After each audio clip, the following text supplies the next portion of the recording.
खीरा या कुकुम्बर एक अर्ध उष्णकटिबंधीय पौधे की तरह प्रतिक्रिया करता है। यह उच्च तापमान, आर्द्रता और प्रकाश की तीव्रता की परिस्थितियों में पानी और पोषक तत्वों की जो निर्बाध आपूर्ति अगर साथ साथ हो जाए तो सबसे अच्छा उत्पादन देता है। इसके उत्पादन में टेम्परेचर का बहुत बड़ा रोल है। गर्म मौसम में इसकी उत्पादकता बहुत अच्छी होती है, जिससे खीरा ककड़ी बहुत ज़्यादा लगती है। अगर पूरे 24 घंटे के टेम्परेचर को हम देखें और अगर कुछ ज़्यादा परिवर्तन हो रहा है, जैसे दिन में 40 डिग्री और रात को बिल्कुल कम 10 से 15 डिग्री टेम्परेचर हो जाए, तो पौधे कम उत्पादन देते हैं। और वहीं दूसरी तरफ अगर एक नॉर्मल टेम्परेचर जैसे 30 से 35 डिग्री पूरे दिन बना रहता है और रात को भी अगर पारा ज़्यादा नहीं गिरता है, तो बहुत अच्छा उत्पादन मिल जाता है। अगर आपने इसको ठंड में लगाया है तो जर्मिनेशन या उगने में बहुत समस्या आती है। तो इसके लिए आपको इसे थोड़ी गर्मी के समय, जहाँ पर टेम्परेचर 18 डिग्री से ऊपर हो, तभी बीज को लगाना चाहिए। एक और ज़रूरी बात, अधिक ठंड और बादल जब छाए रहते हैं तो इसके फल कड़वे आते हैं। आप देख रहे हैं सौरभ किसान, और आज हम आपको बताने वाले हैं खीरे या कुकुम्बर की खेती करके आप लाखों रुपए कैसे कमा सकते हैं। तो चलिए जानते हैं। पौधे की वृद्धि प्रकाश पर बहुत निर्भर करती है। फल या खीरा ककड़ी प्रकाश संश्लेषण की प्रक्रिया द्वारा निर्मित होता है, जो केवल तब होता है जब पौधे के हरे भाग क्लोरोफिल या हरा वर्णक द्वारा प्रकाश को अवशोषित किया जाता है। प्रकाश संश्लेषण की प्रक्रिया में प्रकाश की ऊर्जा आसपास की कार्बन डाइऑक्साइड और पानी को पौधे में रोक लेती है, जिससे शर्करा या सुक्रोज और स्टार्च जैसे कार्बोहाइड्रेट का उत्पादन होता है, और इन्हीं से पौधे की ओवरऑल ग्रोथ होती है। तो इससे एक चीज़ तो साफ है कि प्रकाश या लाइट पर्याप्त मात्रा में पौधे को मिलेगी, तभी रिकॉर्ड उत्पादन मिल पाएगा। खीरा ककड़ी की खेती का जीवन चक्र 100 दिन के आसपास रहता है। अगर आपके खेत का पीएच मान कम हो तो कैल्साइट चूना पत्थर डालने से यह सही हो जाएगा।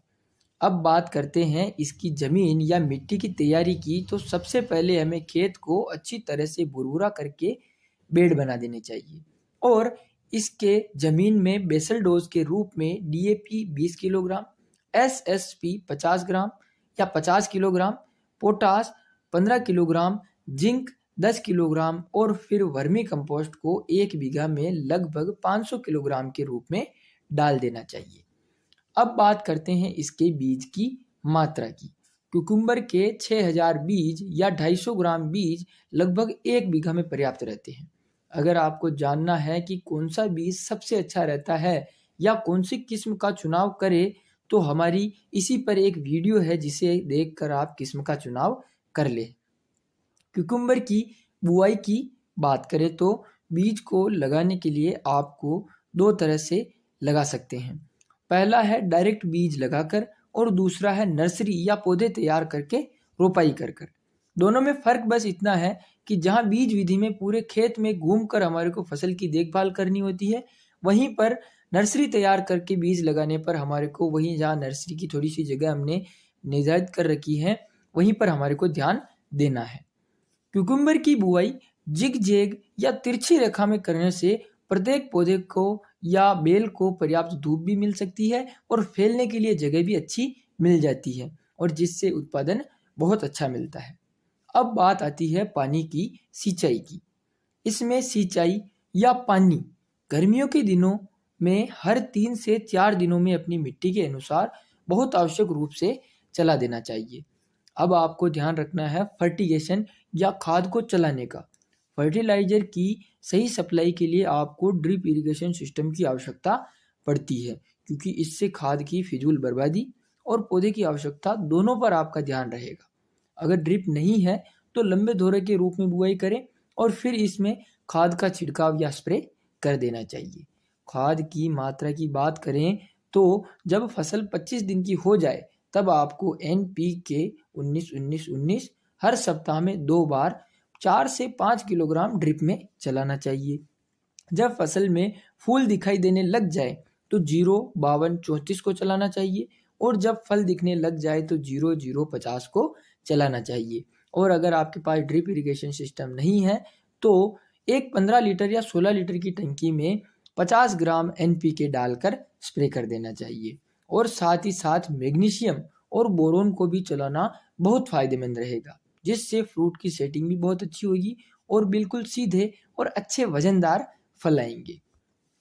खाद आपको परमानेंट जब तक फसल लगी हुई है तब तक सप्लाई करते रहना है, क्योंकि खाद हम अच्छा देंगे तभी हमारे जो फ्रूट है उनका उत्पादन बहुत अच्छा मिल पाएगा।